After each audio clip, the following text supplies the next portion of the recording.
शरद पवार गट यांच्या माध्यमातून आदरणीय पवार साहेबांच्या मार्गदर्शनाखाली व आमचे प्रदेश अध्यक्ष शशिकांतजी शिंदे साहेब असतील, सुप्रियाताई सुळे असतील, जयंत पाटील साहेब असतील, आव्हाड साहेब असतील व तसंच या शहराचे अध्यक्ष आमले भाऊ आहेत, या सर्व आणि तिथे असणारे पदाधिकारी, सामान्य नागरिक यांच्या माध्यमातून एक खूप मोठं आंदोलन आम्ही लोकांच्या वतीने नवी मुंबईमध्ये करणार आहोत।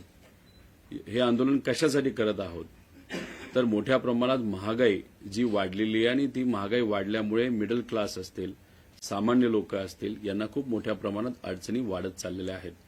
त्याच्यामध्ये पेट्रोलचे दर, डिझेलचे दर, त्याच्याचबरोबर घरगुती गॅस असेल नाही तर कमर्शियल गॅस असेल, त्याचे दर जे वाढलेले आहेत त्याच्यामुळे लोकांना जी अडचण येते आणि ती अडचण लोकांना बोलता येत नाही, तर लोकांच्या वतीने आम्ही सर्वजण रस्त्यावर उतरून लोकांचा रोष त्या ठिकाणी व्यक्त करणार आहोत। त्याच्याचबरोबर इतरही काही शहरातले जे मुद्दे आहेत ते आपापले नेते त्या भागातले जे तिथं आल्यानंतर व्यक्त होतील। त्यामुळे शहरी भागातल्या लोकांना, सामान्य लोकांना आणि जसं शहरी भागातल्या लोकांना ही अडचण आहे तसंच तमाम महाराष्ट्रातल्या सामान्य नागरिकांना ही अडचण आहे। त्यामुळे महागाईच्या विरोधात एक खूप मोठं आंदोलन नवी मुंबईमध्ये आम्ही सर्वजण मिळून त्या ठिकाणी करणार आहोत, लोकांच्या वतीने करणार आहोत आणि हे आंदोलन नक्कीच मोठं होणारच। त्याच्याचबरोबर आमचं म्हणणं आहे की झोपलेल्या सरकारला जागं करायचं असेल नाही तर झोपलेलं सोंग घेणाऱ्या सरकारला जागं करायचं असेल तर कुठं ना कुठंतरी काहीतरी मोठं करावं लागतं। त्यामुळे आम्ही विचार केलाय की आम्ही जो मेन हायवे आहे नवी मुंबईचा तो लोकांच्या वतीने त्या ठिकाणी अडवणार आहोत। दादा, कुठेतरी रस्ता रोको तुम्ही करणार आहात, मात्र पोलिसांकडून परवानगी मिळाली नाही असं त्यांचं म्हणणं आहे। आज जर आपण बघितलं तर पत्रकारांना सुद्धा जर ओपनली व्यक्त व्हायचं असेल तरी त्यांना परवानगी दिली जात नाही। त्यामुळे या देशामध्ये, या राज्यामध्ये अघोषित आणीबाणी आहे, पण तरी सुद्धा पोलिसांनी काही सांगितलं असेल, किती आम्हाला घाबरवण्याचा प्रयत्न केला असेल तरी सरकारला जाग करण्यासाठी आपल्याला काही ना काहीतरी आक्रमक करावं लागतं आणि लोकांना आक्रमक होता येत नसेल कारण का त्यांना दैनंदिन जीवनामध्ये बऱ्याच काही अडचणी असतात, रस्त्यावर त्यांना तसं उतरता येत नाही, पण आज लोकांनी खूप चांगला पाठिंबा आम्हाला दिलाय आणि देतील असा आम्हाला विश्वास आहे। त्यामुळे कुठं ना कुठंतरी लोकांचा रोष हा आपापल्या पद्धतीने आंदोलन करून व्यक्त होणं ही आपल्या सगळ्यांचा अधिकार आहे आणि तो अधिकार या ठिकाणी आम्ही बजावणार आहोत। राज्यातील शेतकऱ्यांना 2 लाखाची सरकारने कर्जमाफी केलेली आहे, मंत्रिमंडळात असं निर्णय देखील झालेला आहे। मात्र आदित्य ठाकरे असं देखील म्हणतात की आमच्या सरकारने देखील केली होती, मात्र आम्ही होर्डिंगबाजी कधी केली नाही। होर्डिंगबाजी हा विषय वेगळा राहिला, पण ही जी कर्जमाफी दिलेली आहे ती तर फसवी कर्जमाफी आहे।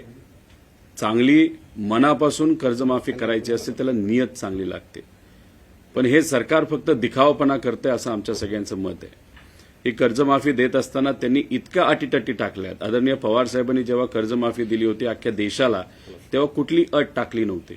जेव्हा कोविडच्या काळामध्ये आर्थिक अडचण असताना सुद्धा लोक अडचणीत आहेत, लोकांना आपल्याला मदत करायची, तेव्हा बिना अट आपण त्यावेळेस कर्जमाफी दिली होती आणि 100% शेतकरी त्या निकषात जे बसत होते त्यांना लगेचच्या लगेच तिथं पैसे मिळाले होते।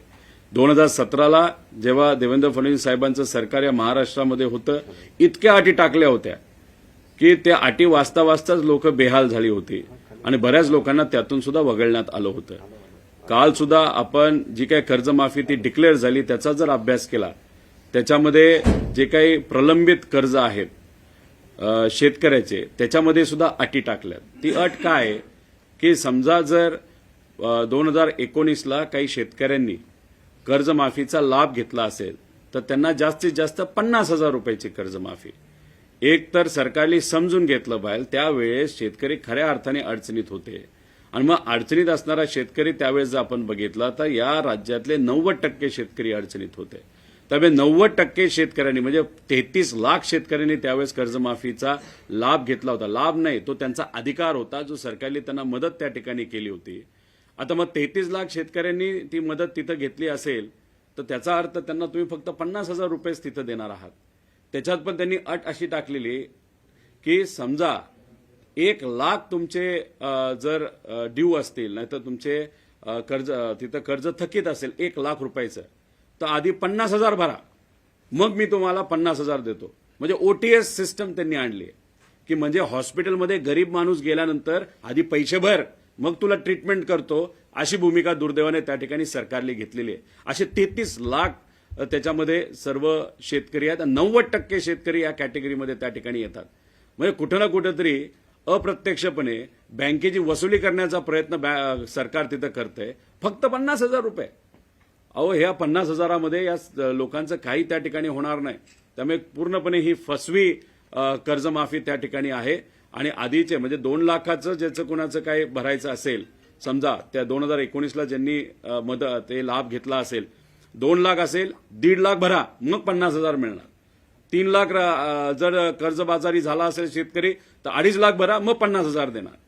आणि जे राहिलेले शेतकरी आहेत, जे समजा तिथं 2019मध्ये आले नव्हते, फार कमी आहेत, 10%च आहेत, तर त्यांचं कसं आहे की जर 3 लाख रुपये जर प्रलंबित असतील, 1 लाख रुपये भरा, मग 2 लाख रुपये देतो. म्हणजे सांगताना सांगतात की बिना अट आम्ही केलं. अरे पण इतक्या अटी तुम्ही टाकल्या, त्यात शेतकऱ्याला मदत होईल असं मला तरी त्या ठिकाणी वाटत नाही. कुठंतरी गरिबीची थट्टा केली, शेतकऱ्याची थट्टा केलेली आहे. द्यायचं म्हणून देण्याचा प्रयत्न त्या ठिकाणी केला गेलाय. आणि जे प्रामाणिक शेतकरी आहेत त्याला 50,000 का 1 लाख रुपये द्या ना, काय हरकत आहे तुम्हाला. पण मग हे जे काय केलेलं आहे ते फसवेगिरी केलेली आहे आणि कुठंच काही शेतकऱ्याला त्याचा लाभ होणार नाही. आर्थिक अडचणीत शेतकरी आहे. सोयाबीनचे भाव वाढले नव्हते, त्यात शेतकरी फार अडचणीत आलेला आहे. त्याच्यात कापसाचे भाव वाढले नव्हते, आता कापसाचे भाव वाढायला लागले की तुम्ही लगेच इम्पोर्ट करण्यासाठी तिथं परवानगी दिली. कांद्याची काय परिस्थिती हे तर गेले काही दिवस आम्ही सर्वजण लढतोय. आणि त्याच्यात फर्टिलायझरचा खर्च म्हणजे आपल्या खताचे खर्च मोठ्या प्रमाणात वाढलेले आहेत. डिझेल मिळेना, जे मिळतंय ते महागडं मिळतंय. मग अशा परिस्थितीमध्ये खर्च वाढत चाललाय, उत्पन्न कमी होत चालले, त्यात शेतकरी अडचणीत होत चालले आणि त्यात तुम्ही कर्जमाफी देताना एवढ्या अटी टाकता म्हणजे फार दुर्दैवी आहे, थट्टा करण्यासारखं आहे. आणि या गोष्टीचा आम्ही निषेध करतो. आम्ही स्वागत याच्यासाठी करतो की तुम्ही कर्जमाफी दिली, पण कर्जमाफी दिला बिना अट कर्जमाफी करा, ही आमच्या सगळ्यांची मागणी आहे. आज मुंबईमध्ये पाऊस पडलेला आहे आणि अंधेरी सबवे थोड्या पावसामुळे पूर्णपणे भरलेला आहे. पुन्हा एकदा नाली सफाईवरती प्रश्नचिन्ह उपस्थित होत आहे. मी जेव्हा एअरपोर्टवरनं येत होतो तेव्हा तुम्ही सबवे सोडा, मी ब्रिजवर असताना सुद्धा ब्रिजवर पाणी साठलेलं मी तिथं बघितलेलं आहे. म्हणजे कचरा साफसफाई कुठंच नाही, नाला साफसफाई त्या ठिकाणी नाही. म्हणजे इलेक्शनच्या आधी बोंब मारत तुम्ही त्या ठिकाणी सांगत होता बघा पूर्वी कशी परिस्थिती आहे. आणि आता जर आपण बघितलं त्याच्यापेक्षा बदतर परिस्थिती या छोट्याशा पावसामध्ये झाली. अतिशय छोटासा पाऊस होता. जर इथं मोठा पाऊस झाला असता तर बोटी घेऊन फिरावं लागलं असतं आणि सगळ्या गाड्या पाण्याखाली गेल्या असत्या. त्यामुळे हे काय फक्त इलेक्शन पुरतं काम करणारं सरकार आहे, पक्ष आहेत. इलेक्शन संपलं तर ह्यांना प्रशासनावर कंट्रोल करता येत नाही, काम करता येत नाही. फक्त राजकारण करता येतं, होर्डिंग लावता येतं, पक्ष फोडता येतात, आमदाराला विकत घेता येतं, नगरसेवकाला विकत घेता येतं. आता आमदारकीची MLCची किंमत एका सीटची 50-50 कोटी रुपये. म्हणजे इथं गरीबाला पेट्रोलला 112 रुपये द्यायला अडचण जाते 1 लिटरला आणि इकडं मात्र तुम्ही घोडेबाजार 50-50 कोटीचा करत राहिला. तर म्हणजे हे सरकार फक्त कॉन्ट्रॅक्टरचं सरकार आहे, गुंडाचं सरकार आहे, मोठ्या बिल्डरचं सरकार आहे आणि फक्त पैशावाल्यांचं सरकार आहे. गरीबाचं हे सरकार नाही. लाडक्या बहिणींच्या बाबतीत सुद्धा त्यांचे 1 कोटी महिलांची नावं कमी करून गरीबाची थट्टा त्या ठिकाणी केलेली आहे. आणि हळूहळू हा आकडा 1 कोटीवरनं 1.5 कोटी, 1.5 कोटीवरनं 2.5 कोटीवर सुद्धा जाऊ शकतो. त्यामुळे लाडक्या बहिणींना सुद्धा या सरकारने दुर्दैवाने त्या ठिकाणी सोडलेलं नाही. रामदास आठवले असं म्हणतात की हातभट्टी जी दारू आहे ती अधिकृत करा. काय म्हणाले? हातभट्टीची जी दारू ती अधिकृत करा. रामदास आठवले. ठीक आहे, त्या आठवले साहेबांचा मला आदर आहे, पण त्यांनी कवितापुरतं त्या ठिकाणी थांबावं. कविता त्या चांगल्या करतात, अचानक त्या चांगल्या कविता करत असतात. दारू या विषयामध्ये कृपा करून त्यांनी त्या ठिकाणी जाऊ नये. अधिकृत केल्यानंतर आता जे काही दारू पिणारे लोक आहेत त्याच्यात वाढ झाली आणि ती सुद्धा ही जी काही हाटभट्टीवाली म्हणजे साधी स्वस्तातली मिळणारी दारू, तर अजून लोक दारू पितील. आणि ही जी हाटभट्टीतली दारू कोण पितं तर मजूर पितात, गरीब पितात. आणि मग अशा पद्धतीने तुम्ही दारू प्रोत्साहन तिथं करणार असाल तर हे चुकीचं आहे. आणि मला एवढंच म्हणायचं आहे की आठवले साहेब तुम्ही फार मोठे नेते, देशातले मंत्री आहात. हा जो सुझाव आहे तुम्ही मोदी साहेबांना सहज सांगू शकता. गुजरातमध्ये दारूबंदी आहेच, तुम्ही जाऊन मोदी साहेबांना सांगा. आता देशात तुम्ही सगळीकडे हातभट्टी आता चालू करा. एवढंच राहिलं या सरकारचं, आपल्याला असंच बोलावं लागेल. दादा, या राज्यामध्ये दिवसाला 24 बलात्कार होत आहेत, म्हणजे तासाला 1 बलात्कार हलत नाही तिथं काय, कारण तो नेत्यांना हफ्ता तिथून पाठवत असतो. अशीच कदाचित परिस्थिती ही नवी मुंबईमध्ये सुद्धा असू शकते. राहिला प्रश्न डान्स बार आणि इतर काय गोष्टींचा, आता याच्या मागे सुद्धा हफ्ता वसुली असते. याच्या मागे हफ्ता हा फक्त काही पोलिसांपर्यंत जातो असं नाही, हा हफ्ता फार नेत्यांपर्यंत त्या ठिकाणी जात असतो. जेव्हा इलेक्शनमध्ये गुंडांचा वापर मोठ्या प्रमाणात केला गेला, आता गुंडांना वाटतंय आता मस्त आपलं सरकार आलेलं आहे, आपण काही केलं तरी पोलीस आपल्यावर कारवाई होत नाही, आणि कारवाई होत नाही म्हणून डान्स बार आणि असे सगळे जे काही चुकीचे प्रवृत्तीचे धंदे आहेत ते मोठ्या प्रमाणात त्या ठिकाणी वाढत चाललेत.